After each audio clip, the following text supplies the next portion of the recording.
Cuando bingo cocopa ተማሪዎች ፈተና ይሰጣቸዋል ዩኒቨርሲቲ ቆይተው መውጫቸው ላይ ሌላ ፈተና ይሰጣቸዋል ማስተርስ እና ፒኤችዲ መስራት ቢፈልጉ ሌላ ፈተና ይሰጣቸዋል የዚህ ሁሉ ፈተና ዓላማው ምንድነው ያንን ዕውቀት አግኝቷል አላገኘም የሚለው ለማወቅ ምዘና ሰጠህ አዎ ይሄ ሚኒመም የሆነውን ያንን ነገር ለመስራት የሚያስችለውን ዕውቀት አግኝቷል 4 ዓመት ዩኒቨርሲቲ ውስጥ የቆየ ሰው ማወቅ ያለበትን አውቋል ተብሎ ሰርቲፊኬት ሰጣቸው በዩኒቨርሲቲው ላይ እምነት ስለሌላችሁ ነው መውጫ ፈተና ያስፈልገው ለንም ቋልኩ ማንንም ኮንፊደንስ የለውም እንዴት ነው አዳራሽ ውስጥ ሰብስቦ 60 እና 70 ጥያቄ በመስጠት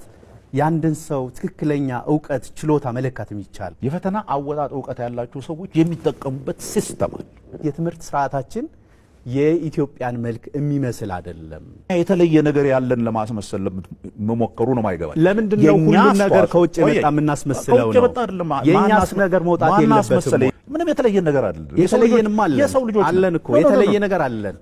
የትምህርት ስርዓቱ ይሄንን ይጋብዘን አይከለክልህም